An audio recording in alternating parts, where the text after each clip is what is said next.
Hello बच्चों, good morning. कैसे हैं आप लोग? आई होप आप सब अच्छे होंगे। तो चलो बच्चों, मैं धनुराज कुमार, आप देख रहे हैं मेरा YouTube channel carry on study centre. स्वागत है आपका कैरी ऑन स्टडी सेंटर पर। तो चलो बाबू, आज स्टार्ट करते हैं हम लोग गणित से हम लोग आज स्टार्ट करते हैं। तो आज हम लोग गणित तो स्टार्ट करेंगे ही बाबू, साथ ही साथ ये जानते हैं कि गणित होता क्या है। आज हम लोग का यही टॉपिक रहेगा कि गणित क्या होता है। फिर उसके बाद बाबू कल से हम लोग गणित के आगे कुछ पढ़ेंगे। आज का हमारा जो टॉपिक है गणित, इसके बारे में हम लोग जानते हैं। तो देखो बाबू, गणित को इंग्लिश में हम लोग क्या बोलते हैं? मैथमेटिक्स। क्या बोलते हैं? मैथमेटिक्स। और हिंदी हमारा क्या हो गया? गणित। तो देखो बाबू, हिंदी में इसको समझते हैं हम लोग पहले, फिर इसके बाद इंग्लिश पर चलेंगे। तो देखो, गणित शब्द गण धातु से बना हुआ है। किस धातु से बना है बाबू? गण धातु से, जिसका शाब्दिक अर्थ होता है गिनना। गणित शब्द किस धातु से बना है? गण से, और उसका शाब्दिक अर्थ क्या होता है? गिनना। गणित का शाब्दिक अर्थ, गण धातु का शाब्दिक अर्थ क्या होता है बाबू? गिनना। चलो, अब इंग्लिश में हम लोग थोड़ा सा जानते हैं। तो इसे इंग्लिश में मैथमेटा कहते हैं। गणित को इंग्लिश में क्या कहते हैं बाबू?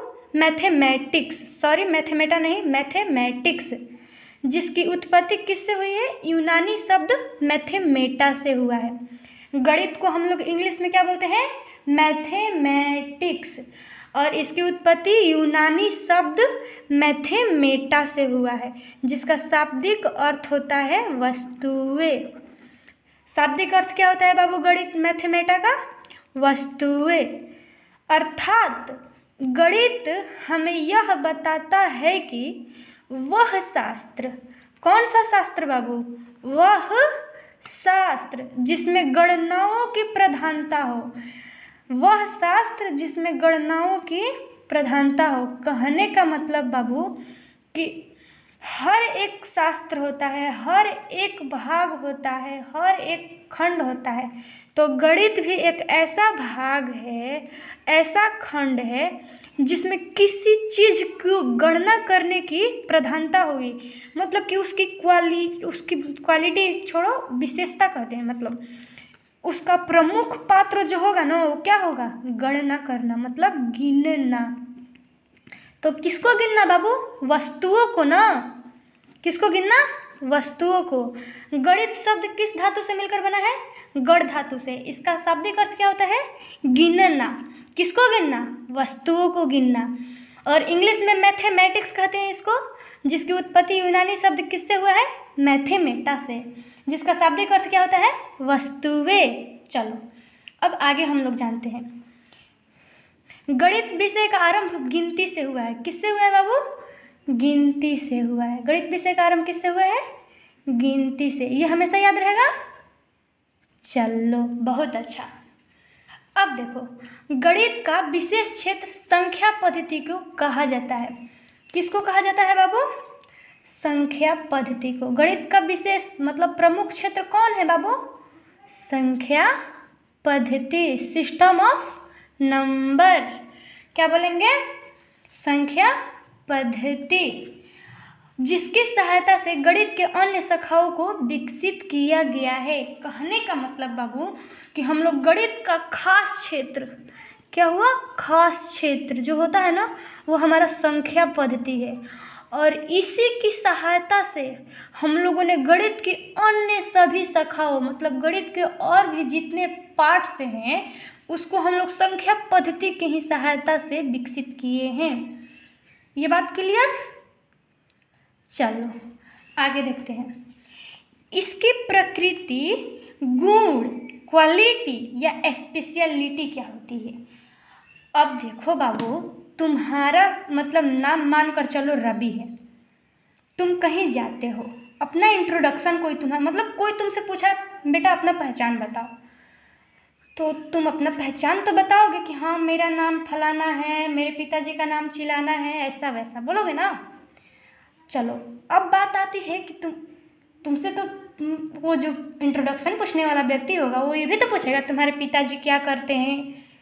अगर मान लो तुम पढ़ाई स्टेज में हो, मतलब कि पढ़ने के स्टेज में हो, तो तुमसे पूछेगा तुम कुछ करते हो, वो आदमी पूछेगा। मान लो तुम, उसको नहीं पता कि तुम पढ़ते हो या फिर कोई काम करते हो या क्या नहीं करते हो, उसको नहीं तुम पता ना, वो पूछेगा ना कि क्या करते हो। इसका मतलब वो तुम्हारा काम पूछ रहा है, तो तुम्हारी क्वालिटी क्या हुई, तुम्हारा काम हुआ ना। तो देखो बाबू, यहाँ पर गणित की क्वालिटी क्या है। तो पहला हम लोग इसका क्वालिटी जानते हैं कि गणित की प्रकृति क्या होती है बाबू, तार्किक है। गणित की प्रकृति क्या है, तार्किक है। अब बात आई बाबू कि तार्किक मतलब क्या होता है ना। तो देखो ये तार्किक मतलब कि गणित एक ऐसा विषय है बाबू जिसमें कितना भी तर्क वितर्क किया जाए, किसी टॉपिक को उठाकर उस पर कितना भी बातचीत किया जाए वो कम है। गणित को कभी हम लोग वेल डिफाइंड नहीं कर सकते हैं, वेल डिफाइंड नहीं कर सकते हैं। इसको वेल डिफाइंड करना असंभव है बाबू, क्योंकि अगर हम कोई एक क्वेश्चन उठाते हैं, मान के चलो कोई एक क्वेश्चन उठाते हैं, तो कुछ क्वेश्चंस ऐसे होते हैं जिसको LHS से RHS प्रूफ करना होता है, किसी को RHS से LHS, और कभी कभी ऐसा होता है कि LHS RHS एक साथ लेकर चलते हैं। और कभी कभी ऐसा होता है बाबू कि एक ही क्वेश्चन को हम लोग 2-3 मेथड से बनाते हैं। तो ये कैसे होता है, इसको वेल डिफाइंड करना संभव है नहीं ना। चलो अब हम लोग दूसरा टॉपिक पे आते हैं, निश्चितता। अब बात आती है बाबू कि ये निश्चितता क्या है। तो देखो गणित में अन्य विषयों की अपेक्षा परिणामों में निश्चितता अधिक होती है।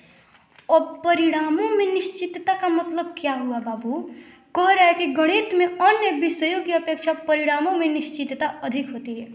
तो देखो हम लोग एक साइंस का एक क्वेश्चन ले लेते हैं, एक साइंस का क्वेश्चन लेते हैं और एक गणित का क्वेश्चन लेते हैं।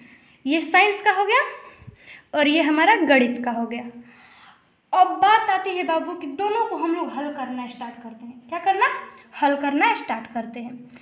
जब हम साइंस का क्वेश्चन का उत्तर लिखेंगे तो ये ज़रूरी नहीं कि बाबू जो क्वेश्चन का उत्तर हम लिखे हैं अगला भी यही उत्तर लिखेगा, लेकिन हो सकता है कि वो शब्द चेंज कर दे साइंस के क्वेश्चन का उत्तर लिखने में। हो सकता है कि वो थोड़ा सा हमसे अच्छा लिखे या फिर हमसे थोड़ा सा लोअर लिखे या फिर वो थोड़ा बढ़ा कर लिखे, ऐसा भी तो हो सकता है ना। लेकिन बात आती है मैथ पर बाबू। तो मैथ एक ऐसा विषय है कि इसमें कोई भी क्वेश्चन दे दे, अगर हम इसको हल करना स्टार्ट करते हैं तो अगर मेरा आंसर 320 आता है हल करके, तो अगला जो बंदा इस क्वेश्चन को हल करेगा ना तो उसका भी आंसर 320 ही आएगा, ये फिक्स है। तो इसमें निश्चिंतता क्या होती है, 100% होती है। क्लियर बाबू। चलो अब तीसरा टॉपिक हम लोग जानते हैं, सरलता। अब ये सरलता क्या है, तो देखो यही एकमात्र ऐसा विषय है जिसमें छात्र स्वयं ही अपने सिद्धांतों का प्रयोग कर समस्याओं का समाधान करते हैं। कहने का मतलब बाबू कि जैसे मान के चलो हम लोग इंग्लिश लेते हैं, इंग्लिश और एक मैथ हुआ ना, तो एक क्वेश्चन इंग्लिश का दे दिया और एक क्वेश्चन मैथ का दे दिया। आप इंग्लिश के क्वेश्चन का उत्तर अपने सिद्धांत का प्रयोग करके नहीं लिख सकते हैं, लेकिन अगर गणित में एक क्वेश्चन देता है बाबू, हमारा गणित में एक क्वेश्चन देता है तो हम इसका हल हम अपने आप कर सकते हैं। इसका हल हम अपना मेथड, अपना थ्योरी लगाकर कर सकते हैं, इसमें कोई शक नहीं। यही इंग्लिश का दे दे तो आप इंग्लिश में जो थ्योरी होगा, आपको स्टोरी पढ़ाया गया होगा, पोएम पढ़ाया होगा, तो आप उस अनुसार से इसका इंग्लिश के क्वेश्चन का उत्तर दीजिएगा। आप अपना सिद्धांत इसमें कुछ नहीं डाल सकते हैं। लेकिन यही मैथ का क्वेश्चन हो, जैसे a+b का होल स्क्वायर दे दे, तो मुझे नहीं पता बाबू कि इसका होल स्क्वायर क्या होता है, लेकिन हमको इतना ज़रूर पता है कि अगर इसका पावर 2 है तो इसको a+b × a+b लिख सकते हैं। और इस तरह से हम अपना सिद्धांत लगा कर हल करते जाएंगे, इसका आंसर अपने आप निकल कर आ जाएगा। क्लियर। तो बाबू इससे हमको ये प्रूफ होता है कि गणित ही एक ऐसा विषय है कि जिसमें हम अपना थ्योरी, अपना सिद्धांत, अपना मेथड लगा सकते हैं, इसमें कोई शक नहीं। चलो अब आगे हम लोग देखते हैं। चौथा पॉइंट है हम लोग का बाबू संक्षिप्तता। इसमें किसी भी समस्याओं का निष्कर्ष या आंकड़ों का निष्कर्ष निकाले गए हो तो वह संक्षिप्त होता है। अब इसका मतलब क्या होगा बाबू, जैसे गणित में कोई क्वेश्चन दे दिया, अगर हम उसको हल करते हैं तो देखते हैं बाबू कि लंबा से लंबा क्वेश्चन होता है और कहता है कि उसको हल कीजिए, तो हम लोग क्या करते हैं, बड़े से बड़े क्वेश्चन को हल करके उसका आंसर छोटा ला देते हैं। क्या ला देते हैं? छोटा। तो इसका मतलब कि अगर गणित में कोई भी क्वेश्चन हो, हम उसका आंसर निकालते हैं तो हल करने के बाद छोटा हो जाता है, बड़ा से बड़ा क्वेश्चन का आंसर भी छोटा हो जाता है। कैसे? तो ये गणित का ही कमाल है। बाकी अन्य विषय में आप देख लो, साइंस का क्वेश्चन निकालो, केमिकल रिएक्शन क्या है, व्हाट इज केमिकल रिएक्शन, तो जितना बड़ा क्वेश्चन नहीं उससे बड़ा आंसर हो जाता है उसका, वो तो अपना अलग लटका है। दूसरी बात आई इंग्लिश में, इंग्लिश का देख लो, व्हाट इज ग्रामर, क्या होता है ये ग्रामर एक कितना छोटा शब्द है। देखो बाबू, ग्रामर कितना छोटा शब्द है, लेकिन इसके बारे में जब हम लोग पढ़ेंगे तो ये इतना बड़ा हो जाता है, लगता है कि इसका भंडारे नहीं है, इसका भंडारे ख़त्म नहीं होगा। और यही बात आती है हमारी मैथ में। तो एगो क्वेश्चन मान लो दे दिया, sine theta into cosec theta बराबर 1। अब इसको ये दो देखो बाबू, इतना लंबा तुमको दिख रहा है, इसको हम हल करेंगे तो इसका आंसर 1 आएगा। Sine theta into cosec theta बराबर 1 होता है तो कैसे होता है, इसको हम हल करेंगे तो 1 आएगा, लेकिन ये पहले में लंबा है और सॉल्व भी करेंगे ना तो ये लंबा जाएगा, लेकिन अंत में इसका आंसर देखो कितना छोटा आ गया। इसका मतलब गणित संक्षिप्त रूप है हमारा। अब देखो पांचवा टॉपिक, परिणाम का सत्यापन। देखो इसका मतलब क्या होता है बाबू, चाहे कोई भी कहीं भी और कभी भी गणना करे, यदि आपके आंकड़े निश्चित हैं बाबू तो श्योर है कि उसका परिणाम भी समान ही होगा। जैसे कहने का मतलब है बाबू कि 2+2 4 ही होगा। आप कहीं भी रहिए, कभी भी, किसी भी, अब कहने का मतलब बाबू कि दुनिया के किसी भी कोने में चले जाओ तुम, अगर एक इंडियन 2+2 का मान 4 लाता है तो इंग्लैंड में भी जाकर किसी से जुड़वाओगे ना कि 2+2 क्या होता है जी, तो कहेगा कि 4 होता है। ये नहीं कि 2+2 6 हो जाएगा, ये हो ही नहीं सकता, होगा गलती से, लेकिन श्योर में क्या होगा बाबू, 2+2 4 होता है। अगर 9 × 6 बराबर 54, 9 × 6 = 54 होता है, तो आप दुनिया के किसी कोने में चले जाओ, पूरे ब्रह्मांड का चक्कर भी लगा कर आओगे ना तो 9 × 6 बराबर 54 ही होगा। ये नहीं कि 9 × 6 बराबर 50 कोई लिख दे, है किसी में दम? किसी में दम नहीं है। चलो इतना बाबू क्लियर हुआ। अब देखो, हम गणित के अध्ययन से बालकों में आत्मविश्वास और निर्भरता का विकास होता है। छठा पॉइंट है हमारा कि गणित के अध्ययन से बालकों में आत्मविश्वास और निर्भरता का विकास होता है। अब ये आत्मविश्वास और निर्भरता क्या है बाबू, तो देखो आप साइंस का किसी क्वेश्चन का आंसर लिखो। जैसे मान के चलो बाबू कि आपको दे दिया गया कि रासायनिक अभिक्रिया के बारे में आप कुछ लिखिए, केमिकल रिएक्शन, तो उसको तो आप बुक रीडिंग डालोगे, नहीं पता होगा तो लिख दोगे।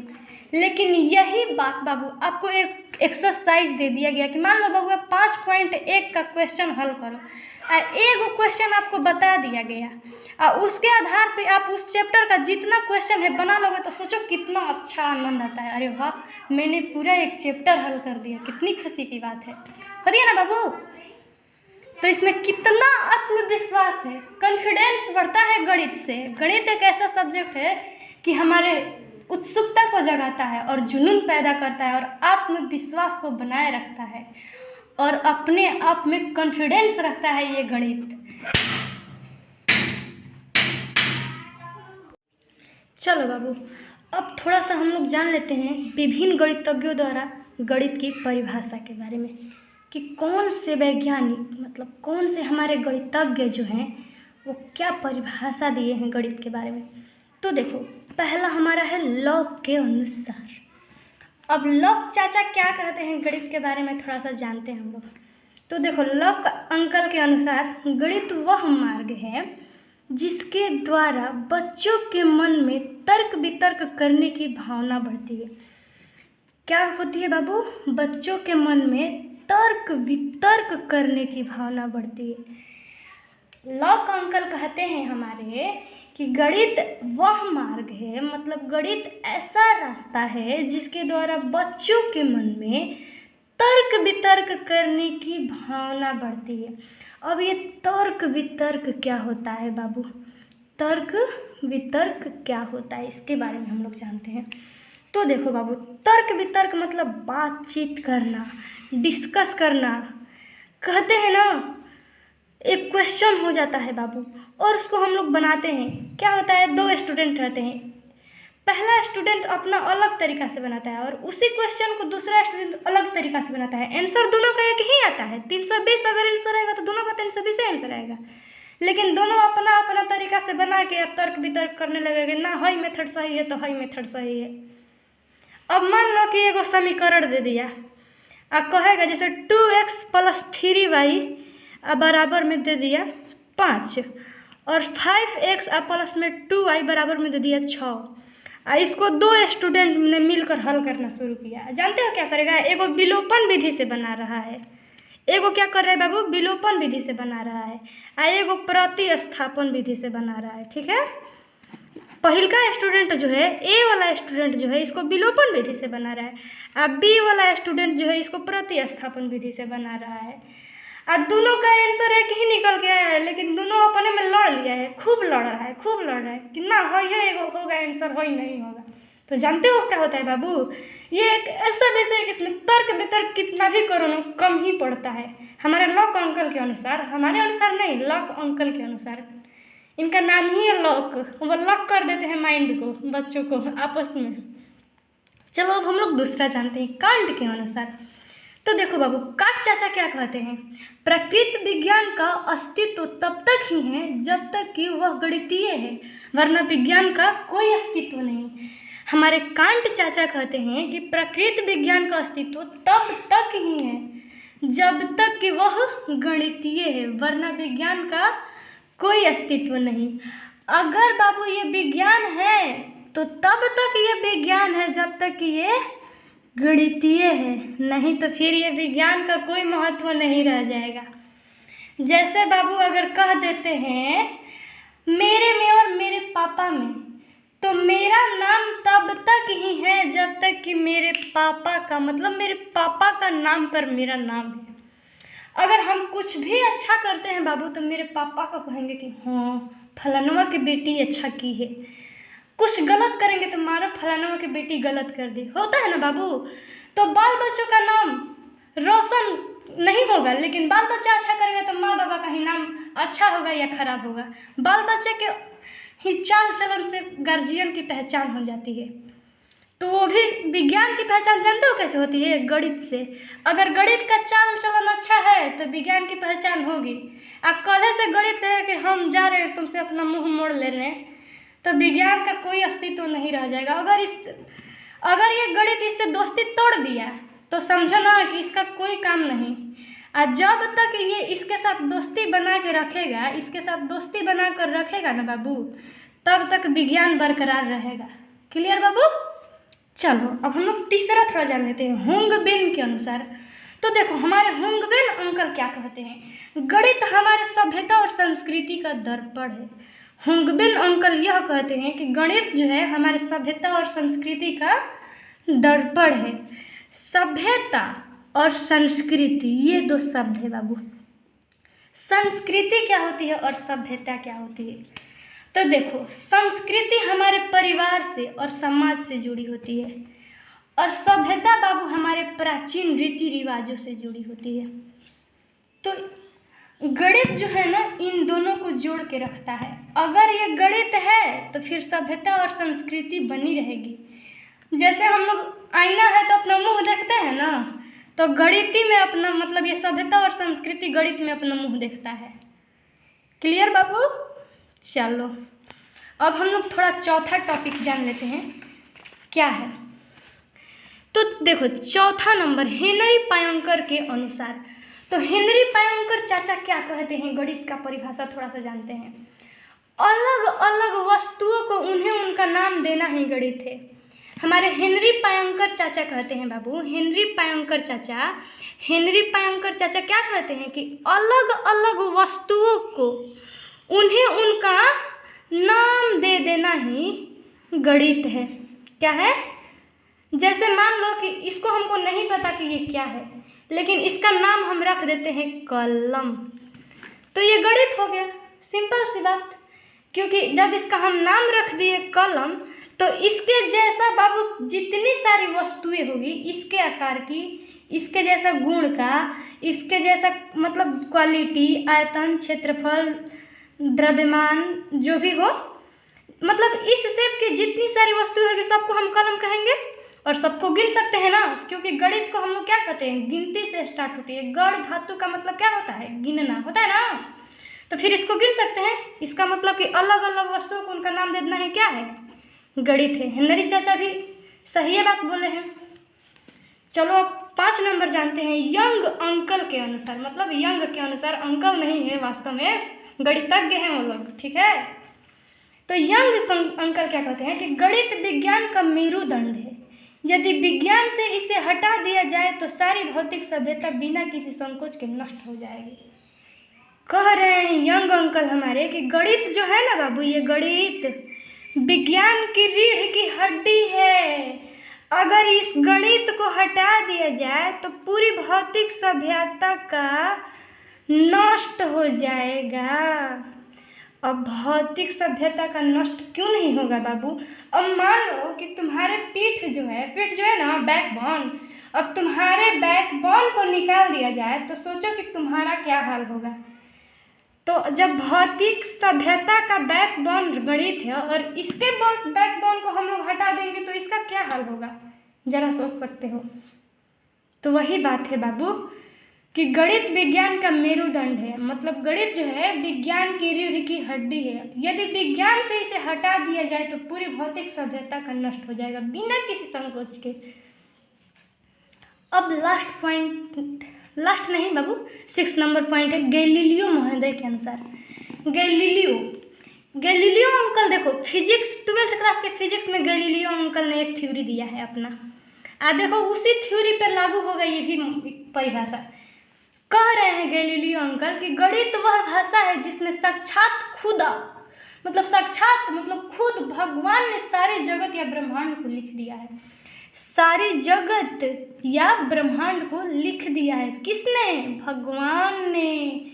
हमारे गैलीलियो चाचा कहते हैं बाबू कि गणित वह भाषा है जिसमें खुद भगवान ने सारी जगत ब्रह्मांड को लिख दिया है।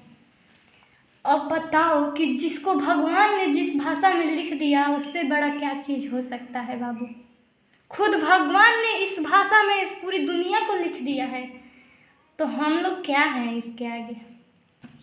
समझ रहे हो ना मेरी बात को? चलो बहुत अच्छा। देखो 7 नंबर मार्शल एच स्टोन के अनुसार। देखो बाबू हमारे मार्शल चाचा जो है ना, ये इकोनॉमिक्स में भी एक परिभाषा दिए हैं, मुद्रा का परिभाषा, कि मुद्रा वह धुरी है जिसके चारों तरफ पूरा आर्थिक विज्ञान चक्कर काटता है। किसके अनुसार? मार्शल एच स्टोन के अनुसार। तो मार्शल एच स्टोन जो है गणित का परिभाषा देखो क्या कहते हैं कि गणित ऐसी अप्रत्यक्ष व्यवस्था का अध्ययन है जो प्रत्यक्ष तत्वों से मिलकर बनी है। अप्रत्यक्ष को बोल सकते हैं अमूर्त और प्रत्यक्ष को बोल सकते हैं हम लोग मूर्त। तो बाबू क्वेश्चन हमारा पूछता है कि मूर्त अमूर्त की परिभाषा किसने दिया था? तो मार्शल एच स्टोन ने। याद रहेगा? क्लियर? चलो बहुत अच्छा। मूर्त अमूर्त की परिभाषा किसने दिया था? मार्शल एच स्टोन ने। चलो इसको ट्रिक से एक हम लोग याद करते हैं। स्टोन मतलब क्या होता है बाबू? पत्थर होता है ना। अब मूर्ति किससे बनती है बाबू? मूर्ति पत्थर की बनती है ना। तो इससे याद रहेगा कि मूर्त अमूर्त की परिभाषा किसने दिया था? मार्शल एच स्टोन ने। ये बात तो क्लियर? चलो अब बात आती है कि मूर्त अमूर्त मतलब क्या होता है। मूर्त अमूर्त मतलब प्रत्यक्ष और अप्रत्यक्ष। तो मान लो बाबू ये हम 20 लिखते हैं या फिर 40 लिख दें, मान के चलो 200 लिखते हैं, 200 लिख लेते हैं। तो इसको हम लोग तो डेफिनेट मतलब ये अप्रत्यक्ष रूप से 200 अंक के रूप में पढ़ते थे। क्या 200 को कभी टच किया है किसी ने? बोलो, किया है? हाँ किए हो। उसको नोट के रूप में किए हो, पैसा के रूप में किए हो 200 को टच। तो जिसको हम लोग छू सकते हैं वो हमारा प्रत्यक्ष है, और जिसको टच नहीं कर सकते हैं, केवल महसूस कहाँ से कर सकते हैं, देख सकते हैं, लिख सकते हैं, जान सकते हैं, वो अप्रत्यक्ष है। लेकिन जिसको हम अपनी हाथों से छू सकते हैं वो प्रत्यक्ष है। तो मार्शल एच स्टोन के अनुसार क्या है कि गणित ऐसी अमूर्त व्यवस्था का अध्ययन है जो मूर्त तत्वों से मिलकर बनी है। अब देखो बाबू 8 नंबर हमारा क्या कह रहे हैं, बर्नार्ड शॉ के अनुसार हमारे बर्नार्ड चाचा क्या कहते हैं गणित का परिभाषा। तार्किक चिंतन के लिए गणित एक विशाल साधन या व्यवस्था है। तार्किक चिंतन मतलब कि बाबू बातचीत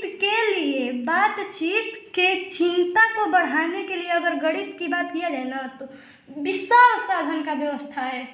विशाल साधन बोले या फिर बोले कि क्या कह सकते हैं, सशक्त व्यवस्था है गणित। कब? बातचीत के विषय जब हो तब सशक्त व्यवस्था है ये गणित। अगर कोई टॉपिक उठ गया, पता है क्या, हिसाब कितना हतना रुपया हुआ, हतना रुपया नहीं हुआ, कैसे हुआ, क्या नहीं हुआ, बात होने लगा, तो कब ये तार्किक विषय बन जाता है ना हिसाब, तो ये गणित के अंतर्गत ही ना होगा बाबू। अगर मान लो कि गिनती नहीं होती तो क्या हम जान सकते थे कि ये क्या है? क्या हम जान सकते थे? अगर मान लो जान भी गए कि ये कलम है तो जान सकते थे कि इसका दाम क्या है? नहीं ना। तो गणित तार्किक विषय कब बनी? चिंतन के लिए। किसके अनुसार? तो बर्नार्ड शॉ के अनुसार, बर्नार्ड अंकल के अनुसार। ठीक है। अब बाबू लास्ट हम लोग ये हमारा आज का टॉपिक होगा ऑक्सफोर्ड डिक्शनरी के अनुसार। देखो ये ऑक्सफोर्ड डिक्शनरी किसी वैज्ञानिक का नाम नहीं है, किसी गणितज्ञ का नाम नहीं है, ये एक प्रकार से डिक्शनरी है बाबू। और ये डिक्शनरी मुझे बिहिया ब्लॉक से प्राइज़ भी मिल चुकी है, ऑक्सफोर्ड डिक्शनरी। ठीक है, मैंने इस डिक्शनरी को प्राइज़ के रूप में हासिल भी किया है। तो आशा करते हैं कि आप लोग समझ रहे होंगे मेरी बातों को। लास्ट टॉपिक हम लोग इसको भी जान सकते हैं, हमारा ऑक्सफोर्ड डिक्शनरी क्या कहता है गणित का परिभाषा। तो गणित मापन, मात्रा तथा परिमाण का विज्ञान है। गणित जो है मापन, मात्रा तथा परिमाण का विज्ञान है। अब मापन का, मात्रा का और परिमाण का विज्ञान है तो कैसे है बाबू? तो देखो मान के चलते हैं कपड़ा, तो जानते हो चिंकिया की मम्मी एक दिन बाजार गई, क्या करने गई? कपड़ा खरीदने गई। अगर मान लो बाबू मापन नहीं होता तो वो कैसे कहते कि हमको हतना मीटर कपड़ा दे दो? वो कहते कि हो हमको हतना कपड़ा दे दो, तो दुकानवा वाला क्या कहता कि हतना मतलब कितना होता है? ये मापन है कि हमको बताता है कि हतना मीटर, हतना सेंटीमीटर कपड़ा दे दो। तो चिंकिया की मम्मी तेज थी, वो गणित का परिभाषा पढ़ के गई थी ऑक्सफोर्ड डिक्शनरी से, और वो क्या कहती है कि हमको हतना मीटर कपड़ा दे दो मापन के आधार पे। अब मात्रा क्या होता है बाबू? मात्रा,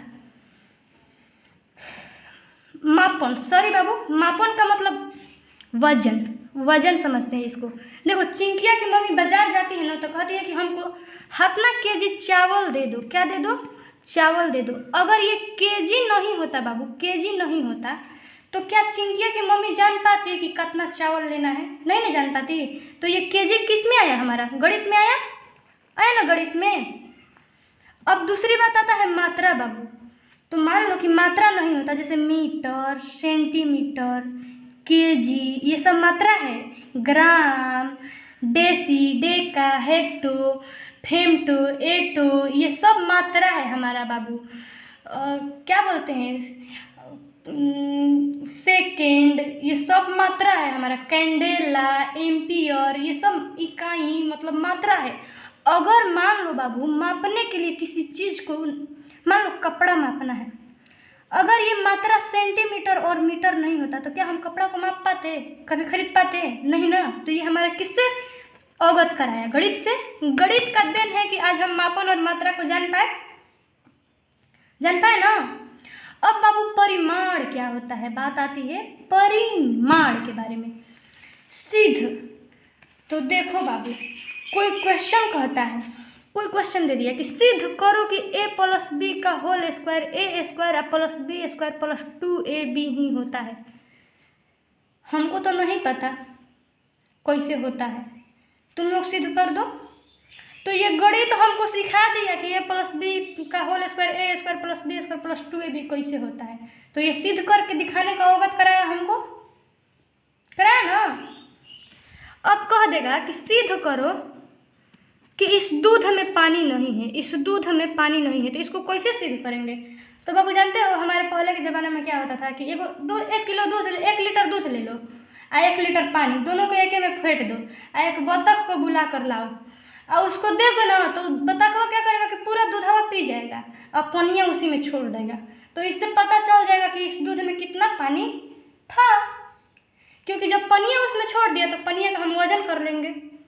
तो वो परिमाण दूसरा हुआ और ये परिमाण हमारा गणित से अवगत कराता है। क्या बाबू, गणित से अवगत कराता है। तो हम लोग जान रहे हैं ऑक्सफोर्ड डिक्शनरी के अनुसार, यहाँ तक के सारे गणितज्ञों के अनुसार गणित का परिभाषा। तो देखो बाबू, इससे हमें ये निष्कर्ष निकलता है कि गणित एक ऐसा विषय है कि जिसको हम सेटिस्फाइड नहीं कर सकते हैं, सेटिस्फाइड नहीं कर सकते हैं बाबू। अलग अलग गणितज्ञों ने अलग अलग मत के अनुसार अपना अपना अलग अलग परिभाषा दिया है। हम ये नहीं कह सकते कि इनका परिभाषा गलत है, इनका परिभाषा सही है। अब पढ़ने के लिए दे दिया है तो पढ़ना तो पड़ेगा ना बाबू, इसमें कोई शक नहीं। हम गलत काटते हैं तो क्वेश्चन उठेगा कि बताओ गलती है तो कैसे है। अगर सही बोलते हैं तो टीचर लोग है क्लास में तो क्वेश्चन कर देते हैं कि बताओ ना सही बात तो कैसे बा, होता है ना बाबू। तो ये गणित एक ऐसा विषय है कि इसको हम वेल डिफाइंड कभी नहीं कर सकते बाबू, इसको फिक्स जानकारी देना संभव ही नहीं है, ये अनंत विषय है। समझ में आ रहा है। चलो बहुत अच्छा बाबू, आज के लिए इतना ही। फिर हम लोग मिलेंगे नेक्स्ट वीडियो में नेक्स्ट टॉपिक के अनुसार। तब तक से बाय, धन्यवाद, good bye, god bless you, thank you.